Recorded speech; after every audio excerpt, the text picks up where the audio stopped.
Hello friends, welcome to our channel chemistry days. बच्चों, आज हम बात कर रहे हैं सॉलिड स्टेट के बारे में, जो कि 12th क्लास एनसीईआरटी पार्ट 1 का चैप्टर है।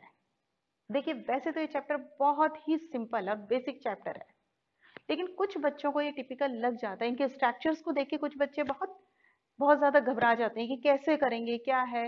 एक्चुअली होता क्या है, 3 डायमेंशनल स्ट्रक्चर्स को हम 2 डायमेंशनल में बनाने की कोशिश करते हैं। तो अगर हमारा इमेजिनेशन पावर बहुत अच्छा है तो हमें ये चैप्टर, ये जो सॉलिड स्टेट है, बहुत ही सिंपल लगता है।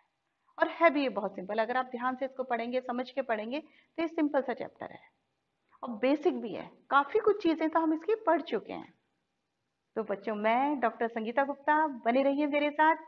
चलिए बच्चों, हम शुरू करते हैं। देखिए, हम बहुत अच्छे से जानते हैं मैटर किसको कहते हैं। चलिए हम बताएं। 9th-10th क्लास में हम पढ़ चुके हैं मैटर क्या होता है। क्या होता है मैटर? कोई भी चीज जो कि स्पेस ऑक्यूपाइड करती है और जिसमें मास होता है, उसको अपन क्या कह देते हैं? मैटर कह देते हैं। ठीक है। अब हमने कहा मैटर की भी 3 स्टेट्स होते हैं। ये भी हम बहुत अच्छे से जानते हैं बच्चों। कौन कौन सी स्टेट्स होती हैं? Solid, liquid and gas. अब हमने मैटर को सॉलिड, लिक्विड या गैस में कैसे क्लासिफाई किया? हमने इसको क्लासिफाई किया इस बेस पर कि हमारे पास 2 तरह के फोर्सेस आते हैं। कौन कौन से? एक तो होता है अट्रैक्शन फोर्सेस, इंटरमॉलिक्यूलर अट्रैक्शन, यानी कि जो भी मैटर है उसके जो कॉन्स्टिट्यूएंट पार्टिकल्स हैं उनके बीच में अट्रैक्शन फोर्सेस क्या है। दूसरा होता है थर्मल एनर्जी। पर्टिकुलर टेम्परेचर पर आपका ये जो पार्टिकल्स हैं, इनमें कुछ एनर्जीज होती हैं, थर्मल एनर्जी। इसके कारण ये पार्टिकल्स क्या होते हैं? दूर भागने की कोशिश करते हैं। तो 2 अपोजिट फोर्सेस हो गए। अट्रैक्शन फोर्सेस तो क्या कर रहे हैं? उनको पास लाने की कोशिश कर रहे हैं। और थर्मल एनर्जी के कारण क्या हो रहे हैं? वो दूर भाग रहे हैं। अब जो फोर्स जितना ज्यादा होगा उसी के अकॉर्डिंग स्टेट डिसाइड हो जाएगी। अगर अट्रैक्शन फोर्सेस ज्यादा है तो अट्रैक्शन फोर्सेस ज्यादा है as compared to the thermal energy के, तो पार्टिकल्स के बीच में क्या होगा? अट्रैक्शन फोर्स ज्यादा है तो वो पार्टिकल पास पास आएंगे, तो वो स्टेट कौन सी हो जाएगी? सॉलिड स्टेट हो जाएगी। अगर अट्रैक्शन फोर्सेस कम है तो क्या होगा? पार्टिकल्स क्या होंगे? दूर दूर होंगे। कौन सी होगी? Gaseous state. और इन दोनों के बीच की स्टेट कौन सी कहलाएगी? Liquid state. गैसियस स्टेट के बारे में बच्चों हम 11th क्लास में पढ़ चुके हैं, बहुत अच्छे से डिटेल में पढ़ चुके हैं। लिक्विड स्टेट में हम हायर क्लासेस में पढ़ेंगे, बीएससी में आगे। सॉलिड स्टेट के बारे में हम आज अपने 12th क्लास में बात करेंगे। क्लियर? तो अपना नेक्स्ट हेडिंग डाल लीजिए आप, सॉलिड स्टेट। देखो बच्चों, सॉलिड स्टेट को भी हम बिल्कुल स्टार्टिंग से ही बात करते हैं। सॉलिड स्टेट के बारे में भी आप बहुत अच्छे से जानते हैं। इसकी प्रॉपर्टीज अगर हम डिस्कस करें तो आप जानते हैं, लेकिन फिर भी एक बार थोड़ी सी बता देते हैं इसकी सॉलिड स्टेट की प्रॉपर्टीज। तो पहले तो अपन लिख लेते हैं इसकी प्रॉपर्टीज। देखो, प्रॉपर्टीज भी हम थोड़ा शॉर्ट में बता देते हैं क्योंकि अपन लोग जानते हैं इसके बारे में बहुत अच्छे से। क्या क्या प्रॉपर्टीज होंगी? नंबर फर्स्ट क्या है? Definite shape, size and volume. जानते हैं अपन, कोई भी सॉलिड है, उसकी शेप, साइज और उसका वॉल्यूम जो होता है वो फिक्स होता है, जबकि लिक्विड और गैस में ऐसा नहीं होता। अपन बहुत अच्छे से जानते हैं इसको। ठीक है। नंबर 2 पॉइंट क्या होता है इसमें? अट्रैक्शन फोर्सेस जो होते हैं, ये जो कॉन्स्टिट्यूएंट पार्टिकल्स है, अट्रैक्शन फोर्सेस क्या होंगे? बहुत ज्यादा होंगे। तो intermolecular attraction forces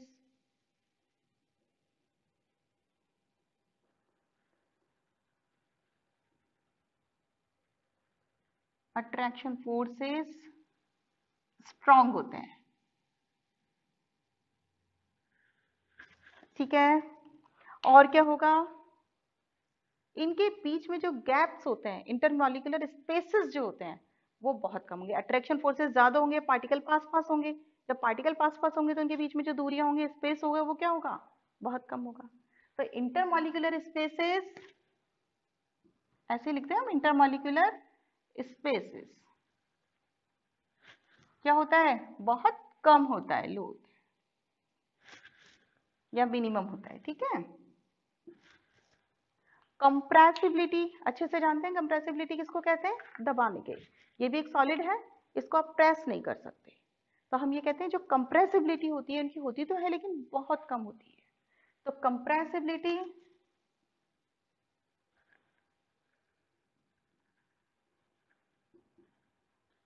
very low,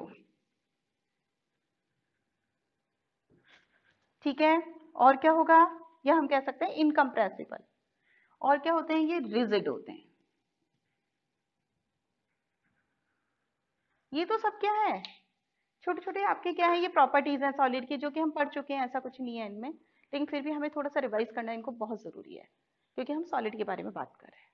ठीक है, कर लिए नोट डाउन इनको, करें आगे। चलिए इसको तो हम बात कर लेते, इसको तो हम रब कर देते हैं। देखिए बच्चों, जब हम सॉलिड की बात करते हैं तो हमारे पास दो तरह के सॉलिड्स आते हैं। कौन कौन से सॉलिड्स होते हैं, देखो, एक तो होता है क्रिस्टलाइन सॉलिड। अगर हम सॉलिड की बात करते हैं ना तो दो तरह के होते हैं, एक तो होता है क्रिस्टलाइन सॉलिड और दूसरे होते हैं एमॉर्फस, एमॉर्फस सॉलिड।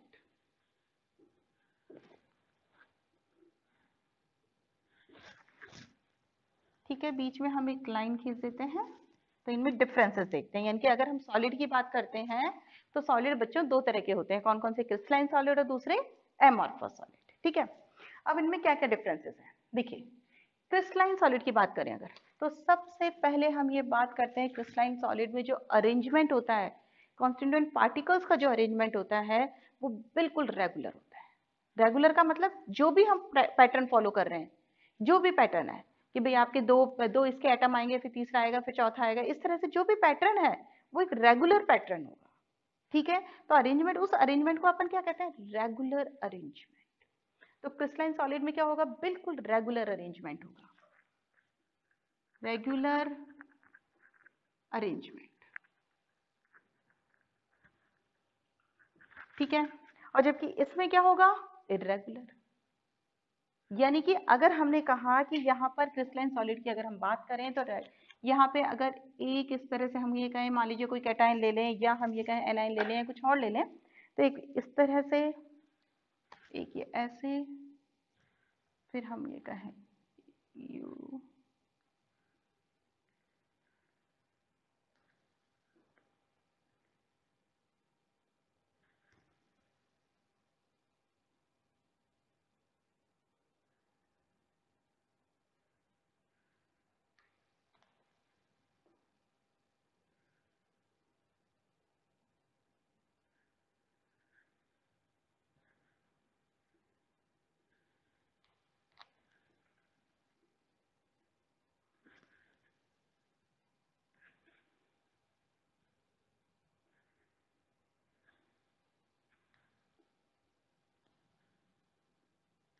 ये रेगुलर अरेंजमेंट है बिल्कुल, मतलब कोई भी एक पैटर्न फॉलो हो रहा है, तो इसको हमने क्या कहा, रेगुलर अरेंजमेंट। इसमें क्या होगा, रैंडम, कोई भी रेगुलरिटी नहीं है, कहीं भी कुछ भी है, मतलब होंगे तो टोटल वही पॉजिटिव नेगेटिव, लेकिन क्या है, आपका कहीं भी कुछ भी हो सकता है। तो सारा क्या है, यहाँ पे रैंडम अरेंजमेंट कह सकते हैं इसको अपन।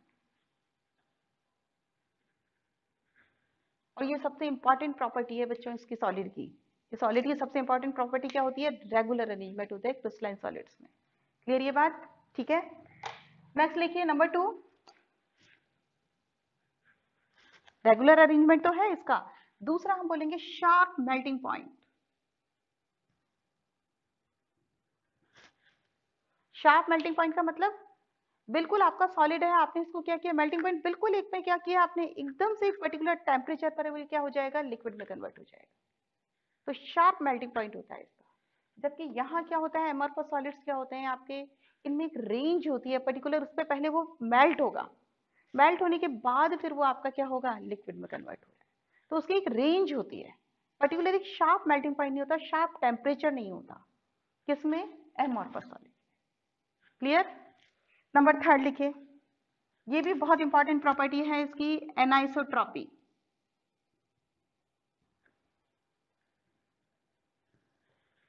यानी कि क्रिस्टलाइन सॉलिड्स कैसे होते हैं, क्या प्रॉपर्टी होती है, एनाइसोट्रॉपी की प्रॉपर्टी होती है। अब ये एनाइसोट्रॉपी क्या है, और जबकि इनमें क्या होता है, ये आइसोट्रॉपिक।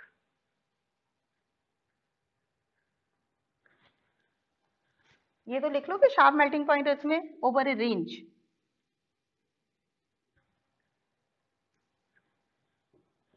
ठीक है, यहाँ पे इसका अरेंजमेंट भी बना लोगे, कैसे भी रेगुलर अरेंजमेंट कैसे भी बना लेना, इसका रैंडम अरेंजमेंट बना देना। ठीक है, अब हम ये कहते हैं एनाइसोट्रॉपी क्या है। देखो ये बहुत इंपॉर्टेंट है, कई बार छोटे छोटे शॉर्ट नोट में आ जाता है एनाइसोट्रॉपी क्या होती है, आपके क्वेश्चन आ जाता है इसमें 12th में, बोर्ड में आ जाता है कि एनाइसोट्रॉपी क्या होती है, प्रॉपर्टी आइसोट्रॉपी क्या होती है। तो ये अपन थोड़ा सा ले लेते हैं एनाइसोट्रॉपी। एनाइसोट्रॉपी में क्या होता है, सिंपल बच्चों, हमने कहा इसका जो अरेंजमेंट है वो कैसा है, रेगुलर अरेंजमेंट है। एनाइसोट्रॉपी का मतलब होता है कि हम किसी भी डायरेक्शन में लें, इसकी जो फिजिकल प्रॉपर्टीज होती हैं, अलग अलग डायरेक्शन में अलग अलग फिजिकल प्रॉपर्टी आती है। कैसे, नहीं समझ में आया, समझिए। हमने देखिए, अगर हम इस डायरेक्शन में कोई भी फिजिकल प्रॉपर्टी में नोट करने जा रही हूँ, जैसे रिफ्रैक्टिव इंडेक्स वगैरह कोई भी नोट करने जा रहे हैं अपन ये पर्टिकुलर डायरेक्शन में, तो क्या हो रहा है, देखो हमारे पास एक, अगर मैं इसको क्या मानूं, नेगेटिव मानूं, इसको पॉजिटिव आयन मानूं, इसको नेगेटिव मानूं, इसको पॉजिटिव मानूं, तो क्या आ रहा है, ये negative positive negative positive negative positive negative positive, इस तरह से आ रहा है इस डायरेक्शन में। ठीक है, कॉन्स्टिट्यूएंट पार्टिकल्स, क्लियर। अगर मैंने डायरेक्शन ले ली इस तरह से, क्या आ रहा है इसमें, इन ये जो है ब्लैक डॉट्स को मैंने किससे रिप्रेजेंट किया था, नेगेटिव से किया था, तो ये क्या आ रहे हैं, सारे नेगेटिव आ रहे हैं। अगर मैंने डायरेक्शन ले ली ये वाली, यानी कि ये इनको जो रेड वाले हैं ना इनको मिलाया, तो क्या आ रहे हैं, ये सारे रेड डॉट्स आ रहे हैं। अब तो ये तो कॉन्स्टिट्यूएंट पार्टिकल ही चेंज हो गए बच्चों। अगर कॉन्स्टिट्यूएंट पार्टिकल चेंज हो गए तो फिजिकल प्रॉपर्टीज तो डेफिनेटली चेंज हो जाएगी। यानी कि मैं अलग अलग डायरेक्शंस में सेम फिजिकल प्रॉपर्टी अगर मैं नोट करने जा रही हूँ, तो मेरी अलग अलग डायरेक्शन में अलग अलग फिजिकल प्रॉपर्टीज आती हैं। तो हमने इसको क्या कहा, ये प्रॉपर्टी जो है वो कौन सी प्रॉपर्टी कहलाती है, एनाइसोट्रॉपी। तो एनाइसोट्रॉपी का मतलब समझ में आ गया बच्चों। चूंकि हमारे पास सारा रेगुलर अरेंजमेंट है, फिक्स अरेंजमेंट है, इस तरह से है, आपके पॉजिटिव आयन है, नेगेटिव है, फिर पॉजिटिव फिर नेगेटिव, या दो पॉजिटिव दो नेगेटिव, दो पॉजिटिव दो नेगेटिव, इस तरह से अरेंजमेंट है, एक फिक्स्ड है। तो हमने एक पर्टिकुलर डायरेक्शन ली, तो वहां पे हमारे कुछ और तरह के आयंस आ रहे हैं। अगर हमने डायरेक्शन चेंज कर दी तो पैटर्न कुछ और तरह के आयंस आ गए। तो जैसे ही कॉन्स्टिट्यूएंट पार्टिकल चेंज हो गए, प्रॉपर्टी हमारी चेंज हो गई। तो ये प्रॉपर्टी हमारी कहलाती है एनआइसोट्रॉपी प्रॉपर्टी। जैसे हमें देखने को यहाँ मिल रहा है, अगर मैं ये डायरेक्शन लेती हूँ तो इस तरह से आ रहा है ना, इस तरह की ले रही हूँ तो पूरे ब्लैक ब्लैक आ रहे हैं, ये ले रही हूँ तो पूरे रेड रेड आ रहे हैं। तो इट मीन्स क्या हो रहा है, सारी प्रॉपर्टीज हमारी हर जगह चेंज हो रही है, क्लियर। जबकि इस केस में क्या होगा, एमॉर्फस में तो कुछ अरेंजमेंट ही नहीं है बच्चों, जहां जो मर्जी है इसके है, यहाँ की तो कहानी अलग है। यहाँ तो सब मिक्सिंग कर रखी है इन्होंने, कुछ नहीं पता कहाँ क्या है। जब कुछ नहीं पता तो किसी भी डायरेक्शन में हम ले लें तो कोई भी कुछ भी आ सकता है। तो सारी प्रॉपर्टी सब जगह लेंगे तो सेम ही आ रही है प्रॉपर्टी। कहीं भी हमने देखा, यानी कि ये ऐसे ले लूं चाहे ऐसे ले लूं चाहे ऐसे ले लूं, अरेंजमेंट सारा रैंडम है, सब बिखरे हुए हैं, फिक्स कोई अरेंजमेंट नहीं है। तो ये प्रॉपर्टी यानी कि हर डायरेक्शन में प्रॉपर्टी क्या आ रही है, इनकी सेम आ रही है। तो इस प्रॉपर्टी को हमने क्या कह दिया, आइसोट्रॉपिक। यानी कि किसी भी डायरेक्शन में मैं फिजिकल प्रॉपर्टी नोट करने जाऊं, किसमें, एमॉर्फस सॉलिड्स में, तो प्रॉपर्टीज क्या आती है हमारी, सेम आती है। जैसे रिफ्रैक्टिव इंडेक्स है आपका, है ना, तो ये प्रॉपर्टीज क्या आ रही है आपकी, सेम आती है। तो इस प्रॉपर्टी को हम क्या कह देते हैं, आइसोट्रॉपिक। क्लियर बच्चों, करें आगे, चलिए। तीसरा हम ये जो कहते हैं, इसका मतलब क्रिस्टलाइन सॉलिड जो होते हैं इनको हम कहते हैं ट्रू सॉलिड्स। ये सॉलिड्स कौन से कहलाए हमारे, ट्रू सॉलिड्स कहलाते हैं। तो हम नेक्स्ट लिख लेते हैं, ये है हमारे ट्रू सॉलिड्स। और जबकि इनको हम कहते हैं फॉल्स या सूडो सॉलिड कह सकते हैं।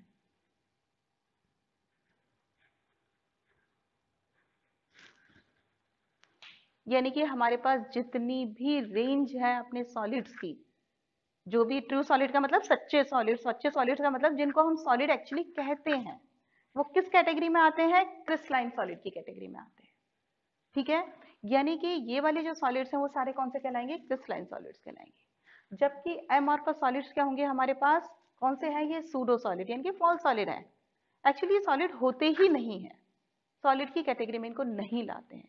एग्जाम्पल क्या हो सकते हैं, जैसे देखो रबर है, प्लास्टिक्स हैं, ग्लास हैं, ये सब क्या है, इनको सूडो सॉलिड कह सकते हैं या सुपर कूल्ड लिक्विड भी कह सकते हैं। आप अच्छे से जानते हैं, पुरानी बिल्डिंग्स देखी है आपने, उनमें अगर ग्लास लगे हुए, ग्लास के विंडो या डोर्स लगे हैं, तो हम वहाँ देखते हैं नीचे से ग्लास जो है थोड़ा थिक हो जाता है, ऊपर से थोड़ा थिन होता है। क्यों होता है? क्योंकि वो क्या है, सुपर कोल्ड लिक्विड्स होते हैं। क्योंकि सॉलिड में तो फ्लूसिटी होती ही नहीं है ना, फ्लो करने की प्रॉपर्टी कहाँ होती है सॉलिड्स में, तो ये होती ही नहीं है। वो कौन से होते हैं? ये फॉल सॉलिड होते हैं, इनके एमॉर्फस सॉलिड्स कहलाते हैं। एग्जाम्पल समझ आ गए? एग्जाम्पल कौन से होंगे? प्लास्टिक्स हैं, जैसे रबर हैं, आपका ग्लास है, ये सारे क्या होंगे? आपके एमॉर्फस सॉलिड। और इसमें ट्रू सॉलिड्स में क्या आ जाएंगे? ट्रू सॉलिड में तो जो सारी कैटेगरीज आएंगी वो सारी ट्रू सॉलिड्स हैं। NaCl, KCl, कुछ भी ले लो आप इसकी कैटेगरी में, वो सारे क्या है? आपके ट्रू सॉलिड की कैटेगरी में आते हैं। क्लियर बच्चों? आगे बात समझ में सबके? क्रिस्टलाइन सॉलिड और एमॉर्फस सॉलिड में भी कई बार डिफरेंसेस आ जाते हैं, तो ये हमारे दिमाग में क्लियर होना चाहिए कि हम क्या पढ़ रहे हैं। हम जो मेन जो सॉलिड जिनकी हम बात करते हैं वो सॉलिड किस कैटेगरी में आते हैं? क्रिस्टलाइन सॉलिड की कैटेगरी में आते हैं। क्लियर? और इसमें एक ये जो प्रॉपर्टी है आइसोट्रॉपी और एनआइसोट्रॉपिक, हम ये बार बार कह रहे हैं, इसको बहुत अच्छे से ध्यान से समझ लेना, क्योंकि ये आती है। अगर ये आती है बच्चों, तो एनआइसोट्रॉपी की डेफिनेशन लिखेंगे और इस तरह से आप उसको एक्सप्लेन करेंगे, रेगुलर अरेंजमेंट बनाएंगे और रेगुलर अरेंजमेंट बना के आप इसको एक्सप्लेन करेंगे। क्लियर बच्चों? आज के लिए बच्चों इतना ही, ठीक है? समझ में आ गया? नोट डाउन कर लो पहले तो आप इसको।